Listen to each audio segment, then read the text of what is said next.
Bonjour à toutes et à tous, vous écoutez Cinécast. Salut Thibaut. Salut Guillaume. Cinécast, c'est le podcast qui chaque semaine vous recommande des films à voir au cinéma, en streaming ou VOD. Et aujourd'hui, mes amis, on rattrape un film qui est sorti sur la plateforme Amazon Prime le 1er mai, un petit cadeau pour ce long week-end, puisqu'il s'agissait de Another Simple Favor ou bien de L'ombre d'Emily 2. Ça c'est en français. Oui. Qui n'est pas si mal, le nom, enfin, ça résume bien l'histoire, quoi. C'est donc la suite de L'ombre d'Emily qui était sortie il y a 8 ans, je pense, quelque chose comme ça, ou en 2018. Ou... Ah ouais, déjà tout ça? Ouais, ouais, il Je y sais a un pas, petit bail. c'est possible. Mais c'était plutôt un bon film, hein, de Paul Feig. Alors, euh, Le premier. oui, ça répond à certaines attentes, on va dire ça comme ça. C'est Ouais. un film sans prise de tête, un peu enquête, un peu sexy parfois même, avec deux femmes qui tiennent le lead, et deux femmes qui ont été très populaires il y a 10-15 ans et qui ont marqué la jeunesse de beaucoup d'entre nous. Ouais. Et qui Et continuent à faire le petit bonhomme de chemin, oui, évidemment, hein, Anna mais Kendrick et Blake Lively. tout à Ouais, fait. Blake Lively, il est toujours au top de son star power quand même, hein. Girl Même Power. si. J'ai envie de dire Girl Power parce Ouais. qu'elle fait beaucoup de films à filles, on va dire ça comme ça. Ouais. Donc des romances, des trucs comme ça qui sont très très appréciés par la gente féminine. Anna Kendrick, elle a eu des comédies à grand succès, quelques doublages de films d'animation Ouais. aussi. Il y a eu les trolls. Ouais, elle se fait un peu plus rare quand même maintenant. On peut Un peu dire. plus, Ouais, oui. voilà, c'est ça. Mais par contre ici, elles reviennent toutes les deux pour cette suite. Il y a eu quelques petits scandales autour de ce film. Je ne veux pas revenir là-dessus parce qu'on n'en sait rien finalement. Ce ne sont que des gossips entre ces deux dames. Mais de quoi parle Another Simple Favor? Ça parle de Stephanie Smothers et Emily Nelson qui se retrouvent sur la magnifique île de Capri en Italie pour le mariage assez extravagant d'Emily avec un riche homme d'affaires italien. Homme d'affaires, mais pas que, vous verrez ça dans le film.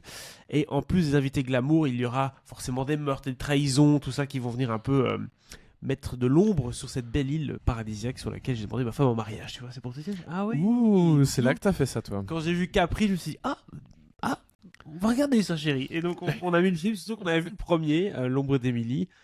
Et ma femme, qui a des goûts compliqués, a bien aimé le premier. Elle a dit, oh, c'est sympathique, Ben, ça se regarde. Vous êtes des amateurs de whodunit et même si techniquement c'en est pas un, Oui, il y a quand même ce bon côté enquête et un peu ce truc où c'est même pas techniquement c'est pas une détective qui fait cette enquête. Elle a son petit podcast machin. c'est une maman qui fait des podcasts, Ouais. genre comment faire des gâteaux et tout. Et Enfin je veux dire c'est une détective de chez Wish quoi tu vois c'est pas oui. hein. Bah, c'est la stay-at-home mama, quoi. Bah oui. C'est ce qu'on nous montre, en tout cas, dans le premier film.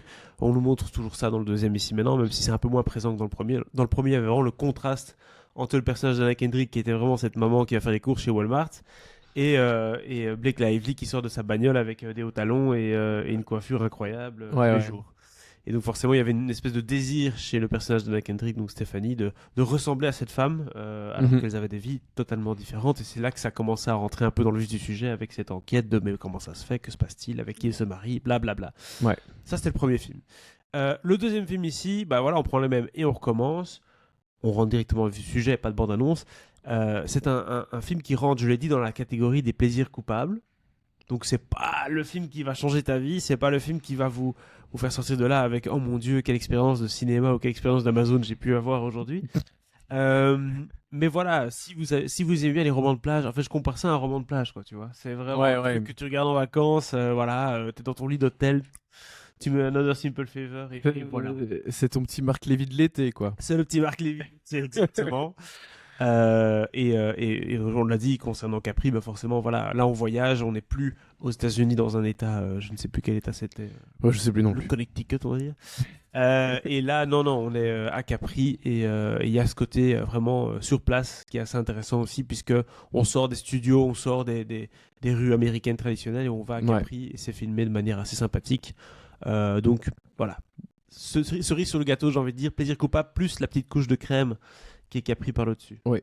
Bah, ce qui fait que le film fonctionne aussi pas mal, bah, c'est toujours ce duo de personnages qui sont meilleurs amis et se détestent et s'aiment et sont très différentes et ont des vies très opposées, comme tu l'as dit, ce qui se sentait surtout dans le premier. Bah, il n'y a rien à faire, mais ce duo Anna Kendrick, Blake Lively, je trouve qu'il fonctionne quand même pas mal. Fonctionne bien parce que Euh, les deux se complémentent pas mal. En effet, Blake Lively, je ne sais pas du tout comment elle est dans la vraie vie, mais elle joue très bien ce côté femme fatale, mais en même oui, temps un peu complètement. sadique. Voilà, il y a un peu tout Oui, ça dans son regard, oui, quoi. oui. Et Anna Kendrick joue très bien la fille, justement, voilà, la average American girl, on va dire ça comme ça. C'est exactement ça. Mais oui, ce duo fonctionne pas mal. Et le côté enquête, ben comme c'est pas la police, c'est pas vraiment une professionnelle qui fait ça. Il y a aussi un petit peu, il y a de la déduction et tout, mais aussi un peu du hasard. Bah voilà, le côté enquête au soleil, ça fonctionne bien, c'est une bonne recette. Attention, on n'est pas dans un Who Done It à la Ryan Johnson ici ou des trucs comme ça. Non, hein. non. C'est beaucoup plus léger, beaucoup plus Marc Lévy dans l'approche, ou Joël Dicker si vous aimez bien les références de romans de Oui. plage. Donc si vous avez aimé le premier, vous allez aimer le second, ça c'est clair et certain, il n'y a pas de souci par rapport à ça. L'intrigue, tu l'as dit, ça comporte quand même quelques petits retournements de situation, un meurtre ou l'autre. À un moment donné du film, j'étais vraiment investi. Donc, tu sais, pendant les 45 premières minutes, voire les 50 premières minutes, voilà. Mais au fur et à mesure, Oui. je commence à être investi dans le film. Bah, Et, disons que le début, tu dois te replonger un peu dans l'histoire, dans la relation qu'avaient chacun des personnages. Et puis, oui, il faut un peu le temps que les choses se mettent en place et qu'on rentre vraiment dans le vif du sujet, à savoir quand est-ce que les gens commencent à mourir et quand est-ce qu'on va commencer à réfléchir à tout ça. Et c'est vrai que oui, en tant que spectateur, bah, tu réfléchis un petit peu aux pistes possibles. Au final, le dénouement, j'étais là, ah putain, il a fait ce coup-là. Oui. Dommage. le Mais- développement est vraiment tiré par les cheveux et C'est- vraiment c'est- débile, quoi. C'est même pas que c'est tiré par les cheveux, c'est que j'espérais qu'il fasse pas ça. C'est une blague, quoi. Mais bon. Mais non, en vrai, arrête. T'as quand même pas fait ça.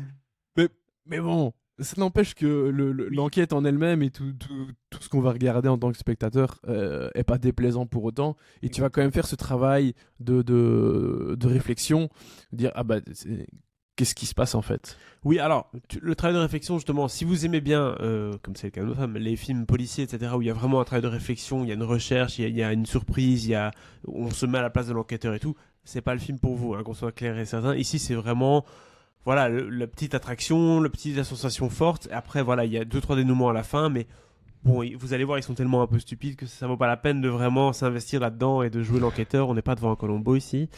C'est beaucoup plus léger que ça.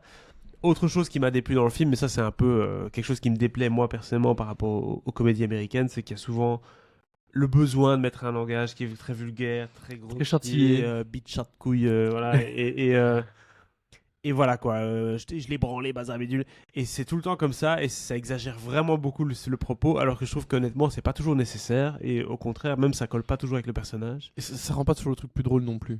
Parce que parfois c'est le cas, et tu dis oui, bon. Oui, pourquoi pas. Ou alors t'as un personnage qui est très vulgaire et qui est très excentrique. Ouais. Mais ici, c'est pas vraiment le cas. Ils ont tous un peu ce même genre de dialogue. En fait, les dialogues sont écrits de la même manière pour tous les personnages. Et ça, c'est bizarre parce que d'habitude, quand même, tu fais attention à ce que chaque personnage sonne un peu différemment. Notamment Anna Kendrick et Blake Lively qui ont le même vocabulaire alors que pourtant, c'est pas censé être les mêmes femmes, quoi. Donc, Oui, voilà. c'est vrai qu'il n'y a pas assez de différence entre les personnages à ce niveau-là. Ça a été un petit peu lissé. Et ça, c'est un peu dommage. Même si, Voilà. bon, il y a toujours des petites particularités et des détails propres à chacun. Mais oui, est-ce que je comprends tout à fait ta remarque. Ouais, si vous aimez pas ce genre de truc-là dans les comédies américaines, bah, sachez qu'ici, il y en aura. Mais pour le reste, une pioche convenable. Hein, on va dire ça comme ça. Oui. Un Simple Favor, c'est Voilà, pas... le petit roman de guerre du début de l'été. Ça va plaire à ceux qui ont aimé le premier, c'est pas un désastre, c'est pas non plus.